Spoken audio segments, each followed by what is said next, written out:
Imagine a Swiss Army knife, but it's for cybersecurity.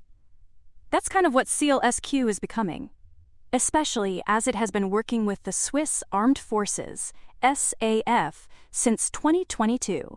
Now, together with WiseKey and WiseSat Space, SEALSQ and the SAF are focusing on developing sovereign space-based solutions, including secure IoT satellites and post-quantum cryptographic technologies, to enhance cybersecurity and operational autonomy. Specifically, they plan to address vulnerabilities exposed in global satellite communications, such as the risks highlighted by Wired, where low-cost equipment can intercept unencrypted military and corporate data.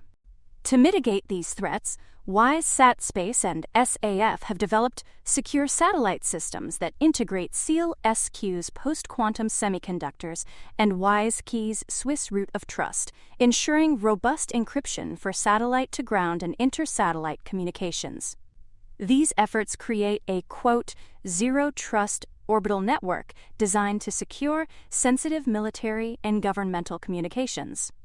The SAF's ongoing mission to bolster its space capabilities includes initiatives like Low Earth Orbit IoT and Internet of Battlefield Things (IOBT) applications.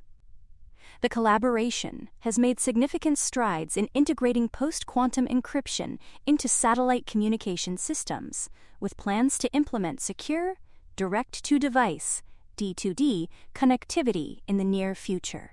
To celebrate secure satellite connections, why not go for a drink at Dutch Bros? It reported strong third-quarter results for 2025, surpassing analyst expectations with revenue of $423.6 million, up 25.2% year-over-year, and an adjusted EPS of 19 cents, beating estimates by 11.5%.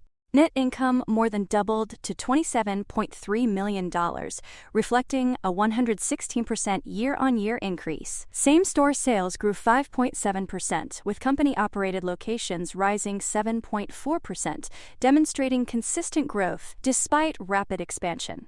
CEO Christine Barone highlighted the effectiveness of their transaction-driving initiatives and expressed strong optimism about Dutch Bros' long-term model. Dutch Bros opened 38 new locations during Q3, bringing its total to 1,081 shops. The plan is to open 175 new shops in 2026, aiming for 2,029 locations by 2029, setting a course for new markets, including the Midwest and Southeast.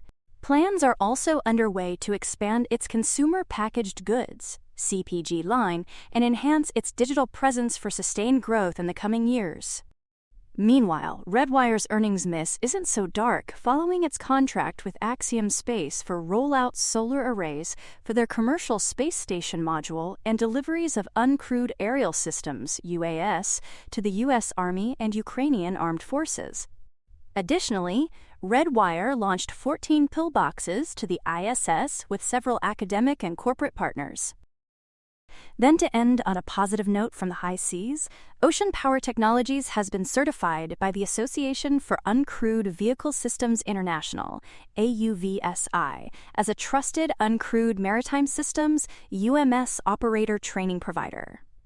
This certification positions OPT as one of the select organizations qualified to offer operator training and certification under AUVSI's industry-led framework for uncrewed maritime systems, which is the first of its kind in the U.S. The training, aimed at government, defense, commercial, and academic professionals, will be based on OPT's WAM-V platform.